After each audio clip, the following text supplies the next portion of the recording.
Alors en fait, il faut savoir que dans chaque écosystème, il y a des codes et celui du sport a les siens.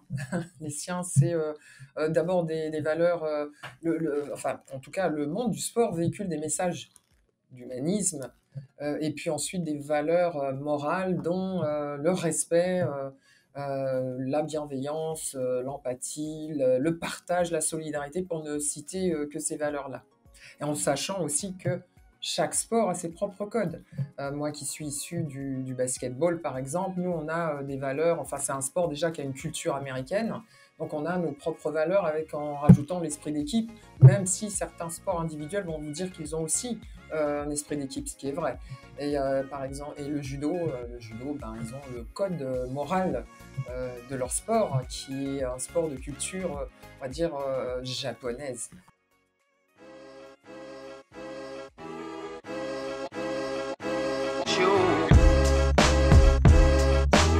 Bonjour, je suis Pauline Ekambi, présidente cofondatrice de Sportail Community et puis ancienne sportive de haut niveau au sein des équipes de France de basketball. En fait, je dirais que l'apport du sport dans son quotidien, que ce soit dans sa vie professionnelle, dans sa vie personnelle, permet en fait non seulement de se développer, de se découvrir, découvrir son corps aussi, mais aussi d'apprendre des valeurs du mieux vivre ensemble, dans la différence, dans la tolérance. Voilà, et c'est vrai que pour s'approprier ces codes, hein, dans sa vie professionnelle notamment, eh bien, ça passe par la pratique d'un sport ou d'une activité physique avec ses collègues. Et puis aussi, on peut pratiquer en famille, avec, en couple, entre amis. Et c'est vrai que c'est à travers la pratique que l'on s'approprie en général les codes et les valeurs et qu'on les découvre et qu'on se découvre et qu'on peut ensuite les appliquer au sein de l'entreprise.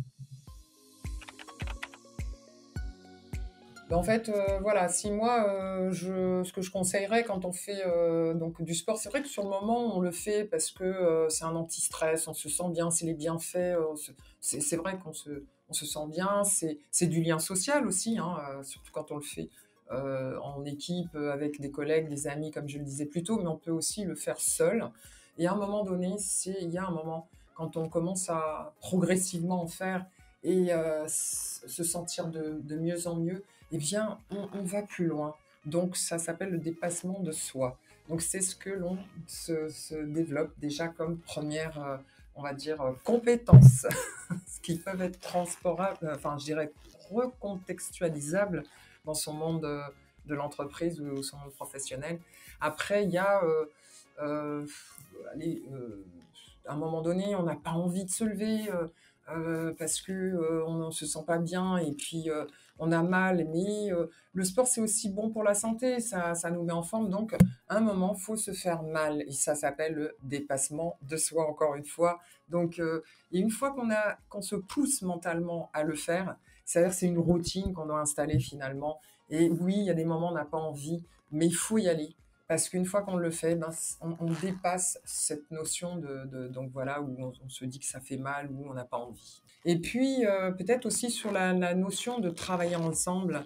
Euh, donc, quand on court avec des collègues, des amis, la famille, eh bien, à un moment donné, quand un collègue ou un de enfin, vos amis tombe, par exemple, vous faites quoi exactement? Vous le regardez ou vous allez l'aider et, à se relever? Donc déjà ça, j'imagine évidemment la réponse, c'est vous allez l'aider. Donc c'est qu'est-ce qui ressort comme compétence? C'est l'entraide. L'entraide. Donc ça veut dire que c'est applicable aussi en entreprise. On peut s'entraider dans l'entreprise et développer ainsi un esprit d'équipe, un esprit de corps. Voilà. Moi j'adore, bon c'est vrai, comme je vous disais plus tôt, je suis complètement, je suis imprégnée d'une culture américaine à travers mon sport, le basket, et puis parce qu'on a beaucoup d'Américains dans nos championnats, et puis même si il n'y a pas que, mais on sait que c'est les Américains, c'est un sport américain, et donc du coup j'adore regarder, enfin il y a une série qui s'appelle aussi, hein, attention, parce qu'il y a deux, là je vous fais la référence d'un film d'abord, qui m'a beaucoup marqué, qui me plaît beaucoup, c'est Coach Carter. Coach Carter, c'est une histoire vraie.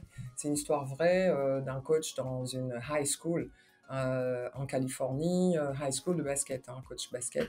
et qui avait des jeunes issus de milieux allez, défavorisés, qui avaient des problèmes dans leur vie et tout. Et lui, en fait, à travers la pratique du sport, il leur a appris des valeurs éducatives, de respect. Et puis, en fait, comme il disait, plus que la victoire, c'est le respect qui va l'emporter.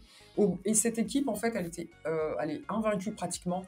Et ben, il a osé à un moment donné stopper le championnat, 2 matchs, de ne pas y jouer, quitte à mettre en péril je dirais la performance, pour s'assurer que ces élèves, enfin en tout cas ces jeunes, soient plus assidus à l'école, parce que le but c'était d'en faire des hommes responsables.